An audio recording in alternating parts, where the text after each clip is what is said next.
We're so glad that you are here. And if you're new here, Easter's coming up in the next couple of weeks, but we're in the middle of a series on the book of Galatians here at Crossview, and we're going to end it on Easter. So we've got this week, and then we got next week, and then we have Easter, and we're going to talk about the cross in Galatians and in light of Galatians. But the question I want to start today off with is the question, did I just one fingers? Okay, I just have to experiment with something. Yes? Oh. Is it 2 today or 1? Oh, they don't know either. Okay. We're going to 2, 1, 2, 1. It's none.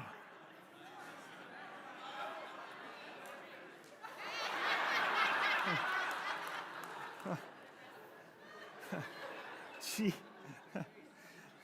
Technology is amazing, isn't it? Okay, was that just luck? Okay, yeah, it is. Okay, so I'm going to do this, and they're going to make it look good. Okay, so I'm going to go to the next screen there. All right, technology is wonderful. Thank you, Lord, for technology. Here's the question we want to ask today in Galatians. Why are Paul's letters so complex and confusing? By the way, it's not just modern Christians, it's not just us modern Christians that think this. Christians have been complaining about Paul's letters since Paul's day.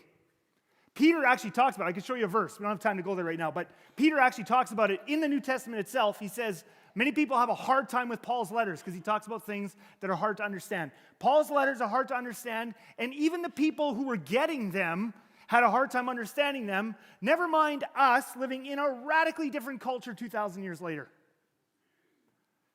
So we modern Christians have this idea that actually the gospel is simple. We often talk about it that way because simple makes for good marketing. So we love simple. Anybody who's read a good leadership book or just any kind of good marketing book or whatever, we know it's just got to be simple. Have your slogan, have your whatever. And so we do the same with the gospel. We say, hey, the gospel is simple, right? And we basically have 3 parts to it, right? So human beings do bad things. So Jesus had to die so God can forgive us. Modern Christian marketing. The thing is, if it was this simple, why are Paul's letters nothing like this? Like letter after letter, and particularly, we're working through Galatians, and Galatians is one of the most confusing strings knotted up, paths going everywhere. Chapters 3 and 4 in particular are so dense theologically. Like, why doesn't Paul just say this? Okay, guys, this is the first and last letter I'm ever going to write, because all I need to tell you is 3 things. Human beings do bad things, so Jesus had to die so God can forgive us. Instead, we get books like Romans, which of course is famous for being complex, and we get Galatians, which is much shorter, less famous than Romans. But in the heart of it there, chapters 3 and 4 in particular, it is extremely, extremely complicated. So we have, too far. Can I go back? Is this me now? There we go. So in Galatians, in chapters 3 and 4, we have a whole bowl of popcorn of stuff. We've got Jesus' death. We've got elements of the cosmos. We've got this whole Jew-Gentile split. Like, if it's just people do bad things, Jesus died, now God can forgive us, why the whole Jew-Gentile thing? What's the obsession with circumcision? Why is Paul talking about a promise to Abraham? Why the Old Testament law, period? Are we under the Old Testament law? And all the other things that Christians have argued about for literally 2,000 years since Paul's day to now, and now we have thousands upon thousands of Christian denominations in the world, in large part because of Paul.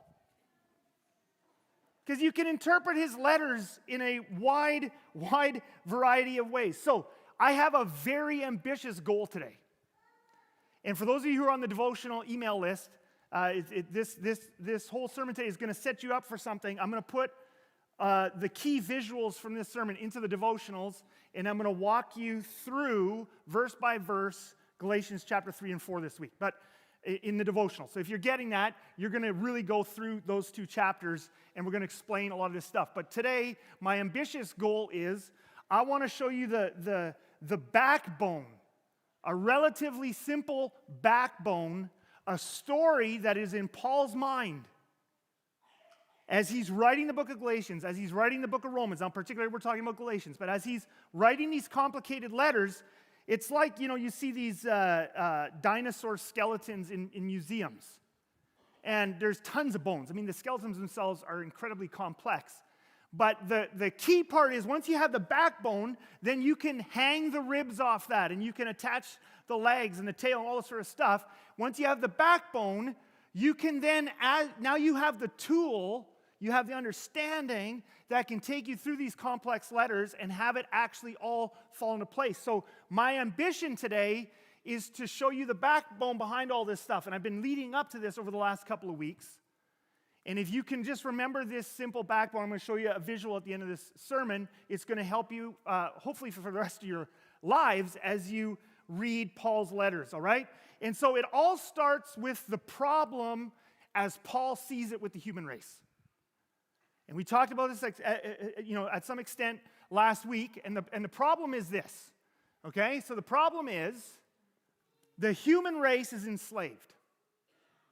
It's not simply that human beings do bad things. It's that the human race is enslaved. Now, Paul calls it in chapter 4 the elements of the cosmos, all right? Which is not a bunch of personal demons.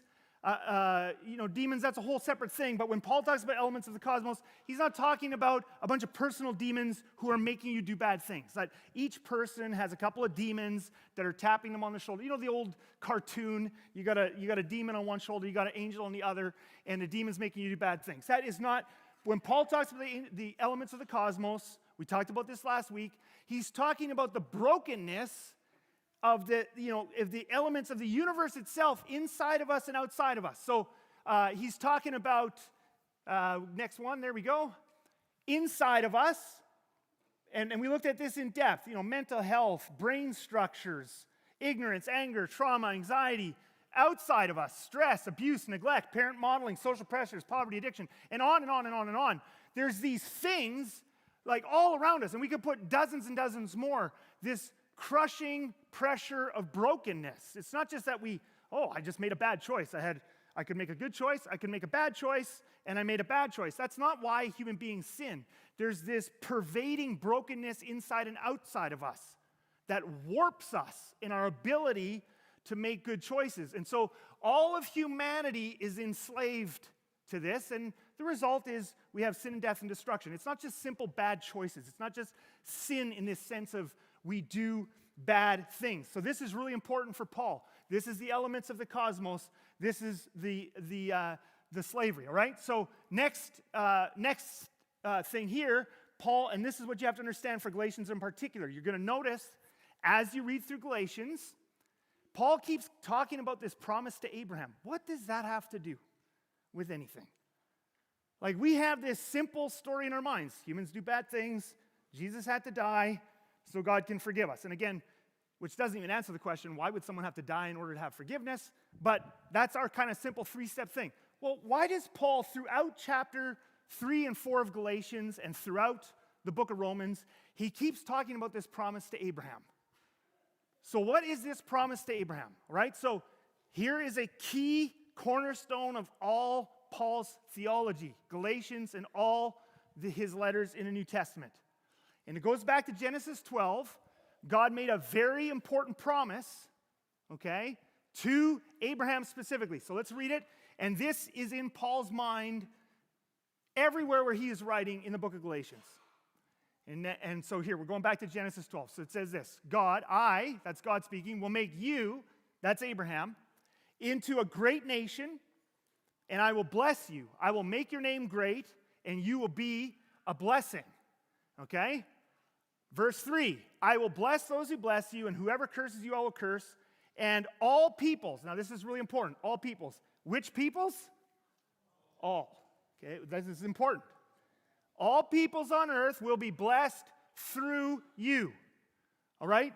These two verses, Genesis 12, promise to Abraham, cornerstone of all, like we're putting together this backbone, is the cornerstone for this whole complex edifice, which is Paul's dense and confusing theology.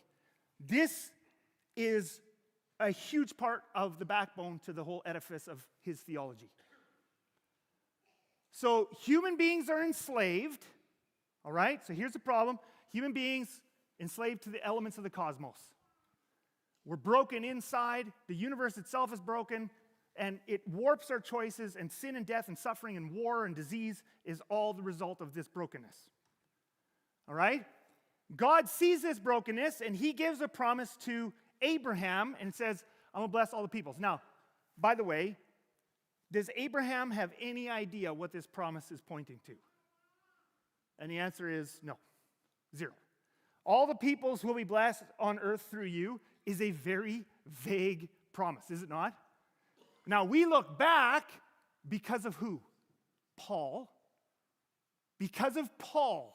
If it wasn't for Paul, we probably wouldn't tie this passage into Jesus' death and this story of God's rescue of the human race. But because of Paul, Paul is the one who says Genesis 12 is the key. Abraham doesn't know it. Abraham just has a general sense. Great. All the human beings on earth, the entire human race is going to be blessed through me somehow. Through my descendants, or through his descendants, as we see later, all right? So Abraham doesn't know. We know now in retrospect because of Paul. Okay, now, turn the page. Catch up. So, here we go. Let's go back to our diagram. Stage 2. So stage 1, human beings are enslaved. God gives a promise, which ultimately we know is they're going to be rescued.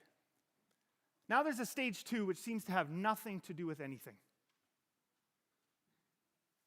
Stage 2 is God gives the law to Moses, who is one of Abraham's descendants. What on earth does this have to do anything with the promise? God said, I'm going to bless all peoples. Let's go back one slide. Oh, hey, that's the slide I was looking for. Thanks, Freddie. Here's stage 1. Okay, now God makes a promise, I'm going to fix this problem. All right? Humanity's enslaved. Okay, so now we would think stage 2 is, sweet. God fixes the problem and sends Jesus. Instead, we don't get Jesus. We get Moses goes up on Mount Sinai and gets a law. And that law is only for one group of people. Physical descendants of Abraham. It's not for anyone else. It's not for Gentiles. What does this have to do with the promise to Abraham? All right? And now, this is where many Christians have made a mistake, and which many Jewish people also made the same mistake, is they thought this was the blessing. They thought, oh, we got this law from God on Mount Sinai. This is the blessing. But let me ask you something. After the Jews got this law, did they cease to be enslaved to the elements of the cosmos? Yes or no? No. Not a trick question. If you read the Old Testament, did the Jews keep sinning? Yes. Here's an even easier one. I'm going to just throw you just a softball, okay? And any of you can nod to this one. Yes. Right? I'm even giving you the answer in advance. After the Jews got the Old Testament law, did they keep getting sick and dying? Yes. Keeners are amazing. So this isn't the blessing. Okay, let's go back one. Freddie, take me back one slide again. Okay, God's promise to Abraham, I'm going to bless the world. I'm going to heal you all from this slavery, which means no more sin, no more death, no more suffering, no more pain, no more of this warping of reality. Next step, nope, back one, thank you. Next one, we get this random Old Testament law, seems random, that is only for one group of people and doesn't save them from these elements of the cosmos. One more slide. So now we have this. God gives the law to the Jews, and nothing has changed. Except you have two groups of people who are both still under sin and death and suffering. These Jewish people, their lifespan is no longer than the Gentiles. They have the same problems. Just read the Old Testament. They have the same problems as these guys. They do all kinds of bad, stupid stuff. These guys do bad, stupid stuff. They do some good stuff. They do some good stuff. The only difference is they have the Old Testament law and they don't. They're both still in slavery to the elements of the cosmos. The only difference now is that the Jewish people are slaves to the Old Testament law, slaves to the elements of the cosmos through the Old Testament law. Okay, just in that one sentence, I just explained most of chapter 4, by the way, of Galatians. And this all started with, the gospel's simple, marketing, modern Christian marketing. We do bad stuff. Jesus died on the cross. Now God can forgive us. Don't ask any more questions, because why would someone have to die in order for there to be forgiveness? Don't talk about that. It's simple. It's marketing. Well, here we are. I haven't even gotten close to answering this thing yet, and this screen is filling up. We got a stage 1, we got a stage 2, we got a promise stamped on top of stage 1. What on earth, Paul? This is not good marketing. Paul would not have a successful marketing company. It would take him hours to explain his gospel to any person, and after explaining it for hours, many of them would be left going, huh?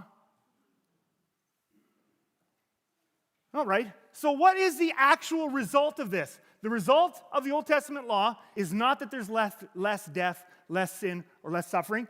There's only one result, and that is this, one more. Oh, notice a cool graphic? I did this on my own. You see how the arrow kind of pulls apart, almost like a chain? Each of these I separately did that in a little jag in there.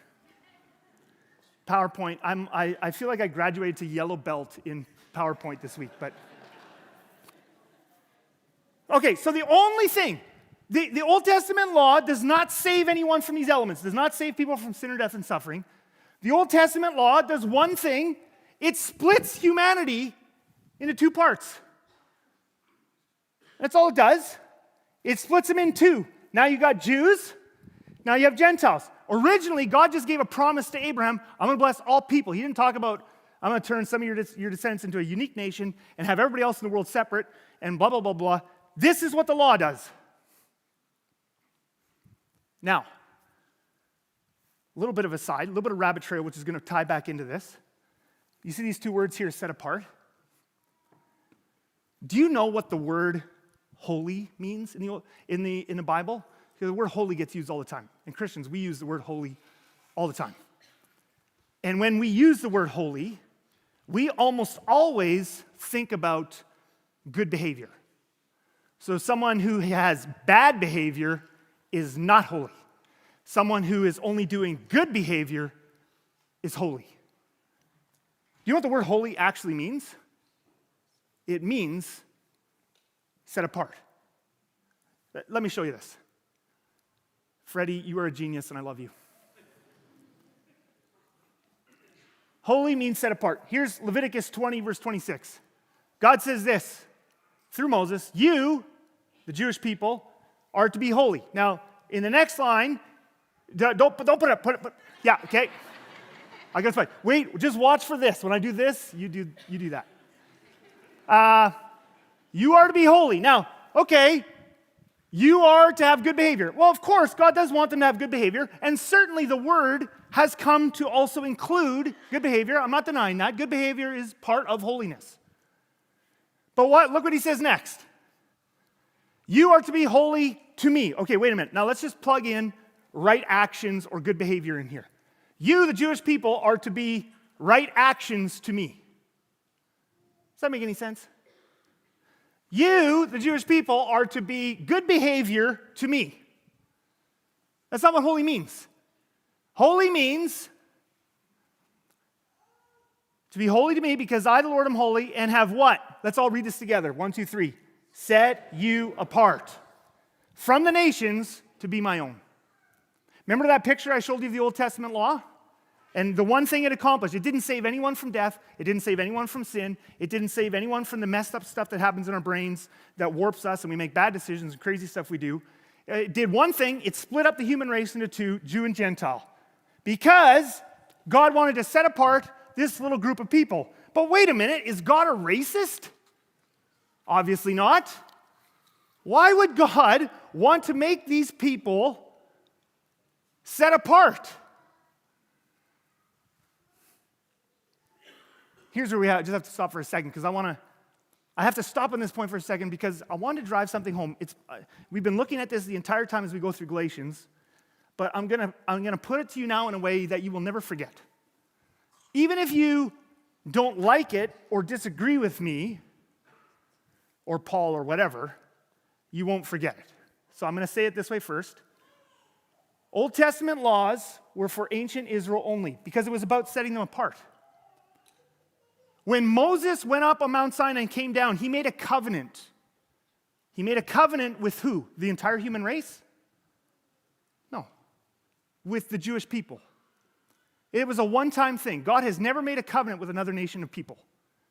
He made a covenant, a specific contract with one group of people. You and I were never under that contract. Never. Even if you're a Jewish person today, and we'll get to this a little bit more next week, because this has huge implications even for how Christians view the political entity of modern-day Israel.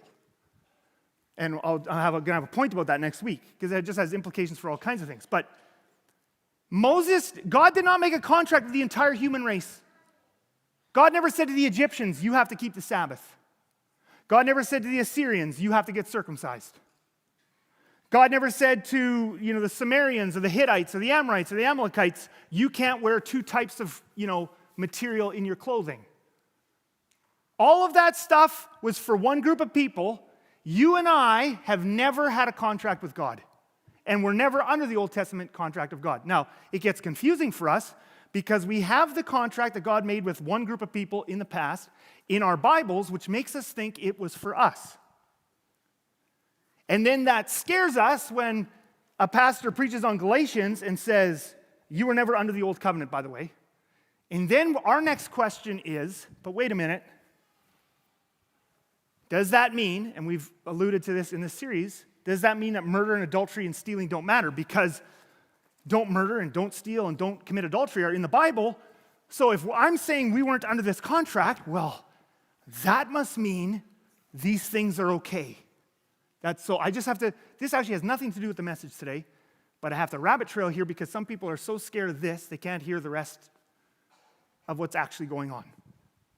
So let me tell you why this is not good logic. Okay? And I'm going to show you a flag. And I don't want any of you smart guys or women to shout out loud what this flag is. I want to first see how many of you know. So in your mind, you're just going to quietly say if you know what flag this is, okay? So don't say it out loud. Raise your hand if you know what this flag is. Many of you do not. Very sad.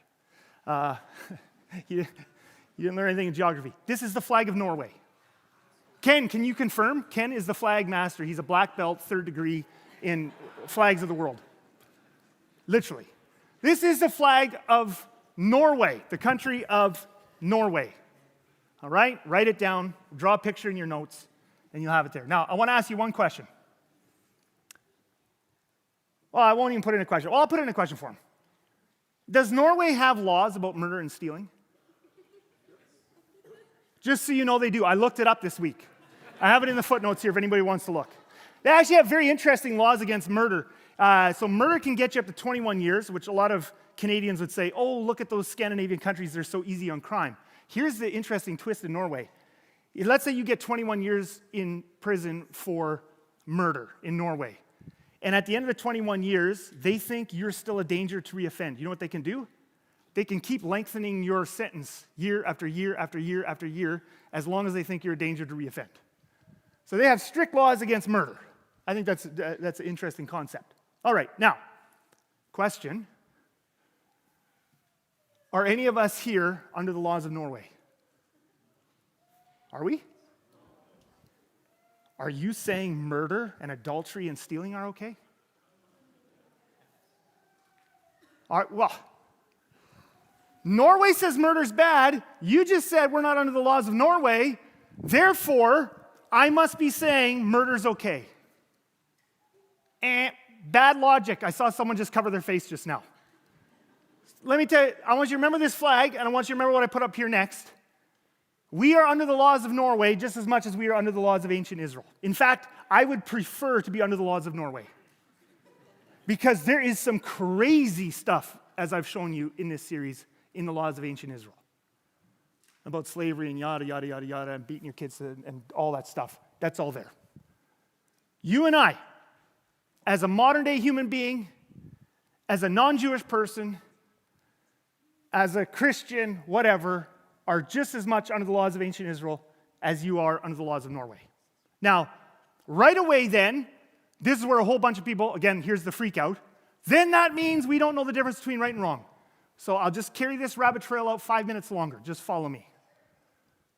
All of humanity, including us here today, have been under a higher law since the beginning of human beings, long before the law. And Jesus explains it to us, and Paul explains it to us. I could show you this in half a dozen lengthy passages in the New Testament. I will just use one from Galatians, since we're in a series on Galatians. So here's what Galatians says. Back one. Not that one. There we go. For the entire law, how much by the way, which law is he talking about here? He's talking about the Old Testament law. The entire law, I'm going to show you with the universal law of God from which morality for all human beings, no matter what ethnicity or what time period you lived in, the entire law, the Old Testament law, is fulfilled in keeping this, how many command? One command. Love your neighbor as yourself.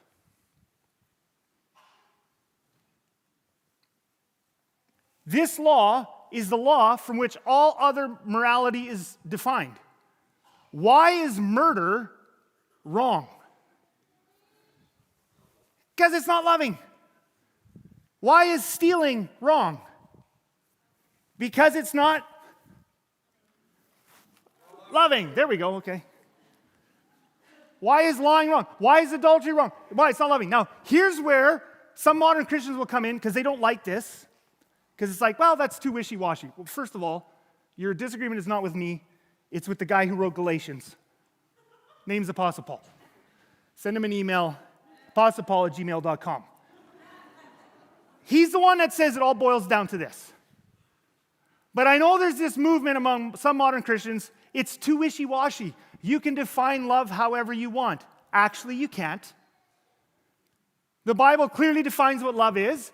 Let's bring it to Jesus. Jesus, how do we define what love is? Well, Jesus tells us. Here's it is specifically. So let's get rid of wishy-washy. We don't want those wishy-washy Christians who don't care about right and wrong. So in everything, how much? Everything. Not some things, not this thing and this category thing. So in everything. Right? Next one. Do to others what you would have them what? Do to you. Okay, let's go one more. This sums up the law. The only part of the Old Testament that had to do with moral right and wrong, that lasts forever, is the part, sums up the law and the prophets. This is what Jesus says. We've looked at what Paul says, and I could show you more verses. This is just one. We could go to Matthew 22, we could go to Mark, we could go to Luke, we could go to John. Jesus says, it all comes down to love as defined by do to others what you have them do to you. This is how we know right from wrong and define right from wrong. Is it okay to lie? No. Although, let me tell you why this is a better law for morality than a bunch of rules. Let's take the rule. This is not in my notes. And I'm probably going to regret this in 15 minutes when I got to squeeze in the end. But let's put it this way. For people who really like a list of rules to define right and wrong, okay, you have a rule, do not lie. Great rule. It's bad to lie. What about Corrie ten Boom and the thousands of Christians and non-Christians who protected Jewish people in World War II by lying when they hid Jews in their homes? Well, that's a sin. It's one of the rules. Wait a minute. In that case, we don't really think it's a sin. Would you give up your kids? What if the secret police showed up at your house and said, are your children home? We're about to take them away. Would you tell them the truth? Oh, yeah, they're just up the hall, down the left, second door on your right, and please take them away now and never bring them home. No, that's not what you would do, hopefully. if you love your kids, you will lie. I can show you stories in the Bible where God commends people for lying in order to save people's lives. Exodus chapter 1, the Hebrew midwives. Pharaoh says, kill all the baby boys. The Hebrew midwives refuse. Pharaoh calls the Hebrew midwives in, says, why did you not kill the baby boys? And they tell him the most lame excuse ever. They say the Hebrew women are so sturdy, kind of, not an exact quote, but however they say it, that they just give birth before we can get there. Lie. And God blesses them. Go read that, Exodus 1, during the week. Why is it wrong? Or why is it okay in that case? Because actually the way we define right and wrong comes down to love. And yes, from that, we can say adultery is wrong, and murder is wrong, and lying is usually wrong, and stealing is wrong. And this is why every nation in history has known this since long before the Old Testament. Let me prove it to you with one story. Genesis chapter 4, does it happen before Moses gets the law or after? Before. So let's make the stage a timeline. Here is Genesis 4, Cain and Abel. Here is thousands of years later, Moses at Mount Sinai getting the law. Okay, so here, thousands of years later, Moses' law. Cain murders his brother Abel. Is it a sin? Does Cain know it's a sin? Yes. Does God tell him not to do it? Yes. He does it anyway. It's wrong. Thousands of years later, Moses gets the law. Nobody says, no kidding, murder's wrong. They all knew it already. Look what Paul says in Romans 2. You want to see Paul's theology? Look at Romans chapter 2. Paul says the law of love, the law of the golden rule, we might not call it that, is written into every human heart. Let me prove it to you. Romans 2, verse 4. Indeed, when Gentiles who do not have the what? Law. So they don't have the Old Testament law. By the way, do Gentile nations have laws? Yeah. No nation pretty much ever has ever not had laws. How do you have a nation without laws? All the Gentile nations in biblical times had laws. He's just saying they don't have the Old Testament law. Now, does that mean they didn't know murder was a sin? No. Do by nature things required by the law, like do not murder, do not commit adultery. They do it by nature, naturally. You say, what? All of my pastors have always told me we human beings don't do anything good. It's all filthy, evil, bad. We only do bad things. Paul actually acknowledges that we, for the most part, by nature, don't do horrible things like murder and stealing and lying. Yes, we do some of it, but most of the time we don't. They're law for themselves even though they do not have the law. Then he goes on, verse 5. They show that the requirements of the law are written where? On their hearts. Let me just throw one study done recently out at you. Researchers did a study on babies, infants, whatever you want to call them, 6 months to 10 months old, right when they actually start getting cute. Before that, they're just kind of floppy. I know some of you really love them at that age, and I did too when they were mine. But once they get to 6 to 10, that's when they start to get cute. They start to get pudgy. They're making eye contact. When they smile, it's not just gas. It's 6 to 10 months. That's great, right? So, 6 to 10 months old. They do this with a whole huge group of these 6 to 10-month-old infants. Here's what they do. They show them very, very, very simple animations. Remember, these are kids 6 to 10 months old. They have the language centers of their brains are not developed in any way. They cannot speak. They cannot understand complex instructions. They are pre-verbal. So you show these 6 to 10-month-old babies a very, very simple animation. And we'll call it person A. So person A, in this simple animation, is trying to get up a very steep hill. And person A is struggling to get up this hill. In one scene, a second person, person B, comes into the simple animation and helps person A up the hill, pushes them up the hill and helps them. In another scene, a different character C, comes from up on top of the hill and tries to push person A down the hill. Afterwards, they bring out characters B and C, the helper and the harmer, and see which one's the babies, because these babies, they can't talk. You can't ask them, what was good? What are the rules? They have no verbal reasoning like that. But you show them the helper and the harmer. Guess which one, babies from 6 to 10 months, immediately, they all come programmed with this. Guess what they all favor, the harmer or the helper? There goes most of Christian theology about the horrible wickedness of human beings. We come wired. Are we broken? Yes. We come wired for good. Yes, in a warped, broken environment, totally. But we come wired to want to help. They did another one. Okay, I wasn't going to do more, but there was just this other one that I thought was really neat. They did it with a little bit older infants, just over a year.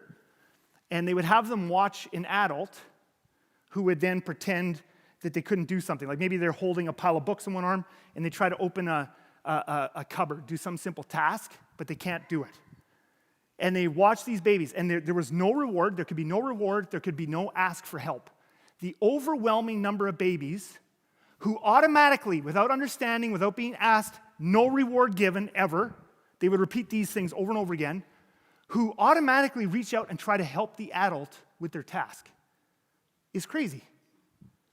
And it's not because they sat in Sunday school for an hour a day and had said, now you got to help.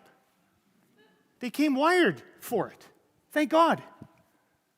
They show the requirements of the law are written on their hearts. Well, one back. Their consciences also bearing witness, and their thoughts sometimes accusing or defending them. So this is why, again, like I said before, when Moses gave the 10 Commandments, we Christians have this idea. He gave the 10 Commandments, and this was the first idea human beings had that any of these things was wrong. Wow, stealing's bad. Oh, I guess I better give this back to you. You gotta be kidding me. Adultery's wrong? Okay, well, here's your wife back. Nobody did that. They all knew this. Do you know there are coffins from 1,000 years before Moses? There are coffins in Egypt where they have, perfect. From 1,000 years before the Old Testament, where people are writing stuff on their coffins. You can see the balance of scales of justice here, that have very similar ideas about right and wrong to the 10 Commandments. And so people would write on their coffins because they had this understanding already. There was this innate feeling among ancient people that after I die, there's some kind of judgment, and it has to do with right and wrong. And so they would write stuff on their coffins, hopefully to get on the good side of the gods. I have not murdered, I have not stolen, I have not lied, I have not committed adultery. And the list, you can look at these online. The lists are very close to what the 10 Commandments were. Why? Because people know right and wrong. So the Old Testament was not this revolutionary document teaching us right and wrong. It has commands about right and wrong, and for that we can be grateful because every nation needs some laws that delineate, don't do this, don't do that, all right? The reason God gave this law when the surrounding people knew this stuff already was because he wanted to keep them separate. So now we come back to the big question, why did God want the Jews separate? And to answer this question, we've got to go back to the promise in Genesis 12. And I want us to think through this. And once you see this, you can't unsee it. You can't unsee this. Once you see it once, it's like, oh, that just makes so much sense. So God comes, gotta start talking faster. God comes to Abraham, this Bedouin shepherd in the Mesopotamian desert. It's like random. He just picks this guy out and says, all the peoples on earth will be blessed through you. He gives them a promise. Now, in order for that promise to be fulfilled, because how long is this going to take to get fulfilled? Well, Jesus doesn't come along for another 1,500 plus years. Let me just say it again, 1,500 years plus. How many of you remember your ancestors from 1,500 years ago? None of us. You couldn't figure it out if you wanted to. By the way, and I was not going to do this, but I'm just going to do it anyway because it's just way too cool. Do you want to just think of your ancestors in a whole different light? Yeah, I'm just going to help you do that anyway, but as you go back in time, because I want you to think about this. How, 1,500 years later, who's going to remember that God gave Abraham a promise? Who's going to remember, I'm a descendant of Abraham? Who's going to remember there's a promise coming? And even if you did remember those things, the ancient world is filled with different gods, thousands of different gods. How would you even remember which God gave what promise to who? How does this promise last? In order for this promise to come true, you need a group of people for 1,500 years to maintain their identity, keep their memory of the promise, and keep in mind which God, because again, in those days, there was many different competing gods, and which God gave the promise. You need all of those things to stay true for 1,500 years. Do you know how many groups of people come and go in 1,500 years? Do you know how many nations in the grand scheme of history come and go in 1,500 years?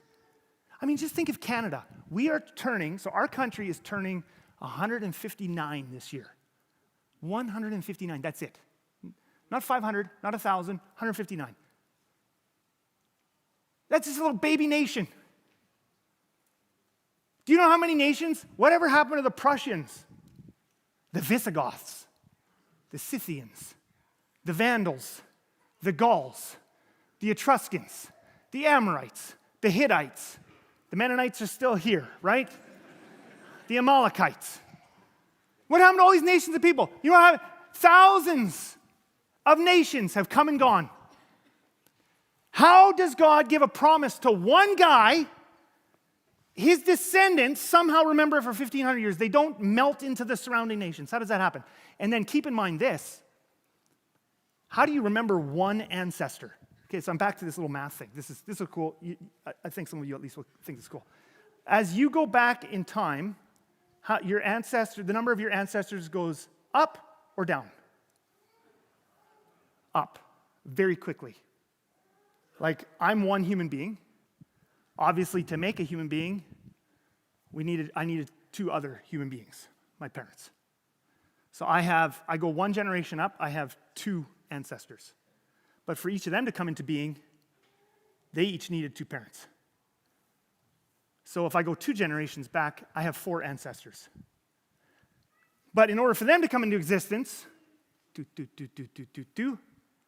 I go back 3 generations, I have 8 ancestors. And if I go 4 generations back, I have 16 ancestors. And it doubles every generation. Now, if I go 1,500 years, let's just call it 50 generations. I don't know what the number is. Let's call it 50 generations. That's 2 doubled 50 times. How many ancestors do you have if you go back 50 generations? You have billions. There wasn't even that many people on the earth. And the reason for that is because at a certain point, it all just starts getting redundant and crossing over. If you go, not in the cousin's way, but in like further down. That's a different issue. If you go back 1,500 years, if you would go back in a time machine right now, go back 1,500 years, and look at all the people on earth 1,500 years ago, they're pretty much all your ancestors. Isn't that weird? Isn't that wild? You say, what on earth is that to Genesis 12 or Paul's Theology?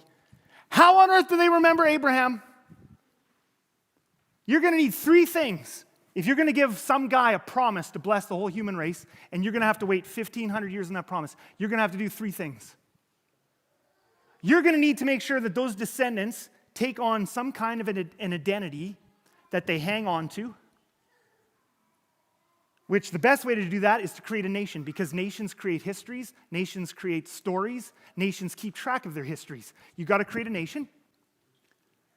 You got to make, next line. So if you're God, how do I preserve a promise I give to Abraham for everybody? First of all, form his descendants into a nation. Good. Jewish people, done. Well, nations come and go. Prussians are gone. Etruscans are gone. Scythians are gone.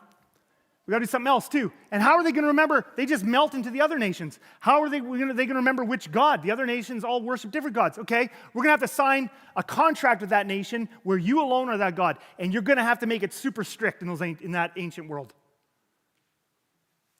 You're going to have to make it super strict. And you don't want them melting and just losing their identity and becoming another nation, and then the promise gets forgotten. So you're going to have to keep them separate. You're going to have to give them a bunch of crazy, weird laws about eating, about clothing, about stuff that 2,000 years, 5,000 years in the future, everybody's going to read it and go, this is bizarre. And you're going to have to do all of that to keep them distinct as a nation so that they will remember the promise, look for the promise, and then a Messiah, who's going to be the fulfillment of the promise, can be born to save the whole world. I am giving you the backbone story on which you can hang the complexities of Paul's theology. So here, no, one back. Am I actually flipping it now? Here we go. So let me tell you why the Old Testament law. To keep the Jewish people a distinct nation until Jesus, in order to preserve God's promise to Abraham. That's the whole thing. That's the nub that Paul is working off of. This is why he says all kinds of stuff about the law, and you're like, we're not under the law. Well, why would it be in our Bible? That's because. And why is the law not bad? On the one hand, it's not bad because obviously God gave it, but on the other hand, it's like slavery, and there's a lot of weird stuff in there. Like, this makes no sense. This makes sense of all of that. God has to keep this people distinct so the Messiah can be born. Now, I'm going to put all of this with visuals into the devotional this week, and I had a bunch of verses. Let me just show you. We'll just go through them here. Boom, boom. I was taking you through Galatians 3. Now you can see all the Bible verses, lots of Bible verses. I'm just out of time, so I'm going to get to a visual. There's neither Jew nor Gentile. You are all children of God through faith. Literally, Jesus comes. Okay, I got to go to the visual. Let's go to the visual where it all comes together. Nope. Yes! This took me like an hour to make yesterday. And then Ken Harder came in and said, it's too busy. And I spent another hour trying to make it less busy. So here it is in a visual. I'm going to put these visuals in the devotional, and I'll take you through what I didn't have time to do today, take you through verse by verse, Galatians 3 and 4. All of humanity is enslaved. God gives a promise to Abe. I'm not being disrespectful, it just doesn't fit. Abraham. But now there's 1,500 years to Jesus. How are we going to keep it alive? Well, there's going to be an intermediary step. God says I'm going to give a law to Moses, Old Testament law. It's going to be weird. It's going to have lots of cultural stuff from that ancient time. And the whole purpose is going to be to split up humanity, even though that's not what God ultimately wants. But it's going to keep these people ready so Jesus can be born out of these people. But the moment he gets born, that was never God's desire, was to split up humanity. He brings all humanity together. And then we'll get into, he conquers the elements of the cosmos, and we'll look at that now in the coming things, but he brings it all together. Now we have Christians going back and like, are we under this? Are we under that? Are we under this? Are we under that? It gets very confusing. You are a modern Christian. You have never been under this. This law had a purpose for a temporary time. You will never be under this. God will not judge you according to this. He will, because of Jesus, you have been forgiven, and right and wrong is based on the law of love as specified by the golden rule. So what can you take from this message today? Oh, by the way, I'd love to do this. Paul makes a big deal of this too. When Abraham got the promise, what did he have to do to get the promise? 0. Just believe. When God gave Moses the Old Testament law, what did the Jews have to do to obey it? Hundreds of things. Jesus comes and says, okay, temporary time is over. The time of preserving is over. It's time for the fulfillment. What are the conditions? Just believe, just like Abraham. You get this in your mind, you can read any of Paul's letters and get it. So we finish with this and now pray. here are some things we Christians do that you don't need to do. We don't need to balance Jesus. This is what a lot of Christians think. We have to balance Jesus out with the Old Testament. And what that assumes is that the Old Testament shows us one half of God, and Jesus shows us the other half of God. False. Jesus is God. Period. Period. You don't balance Jesus with the Old Testament. Jesus is balanced with a capital B because he's God. There's no balancing act here. He is the exact representation of God, not the ancient, weird, or disturbing laws which had a good purpose temporarily to protect the promise. Bow your heads with me, close your eyes. Father, help us to get this in our skulls. We do not need to balance Jesus with the Old Testament, which fulfilled its good purpose in its time, which was just to protect the promise, which is Jesus, and now we have Jesus.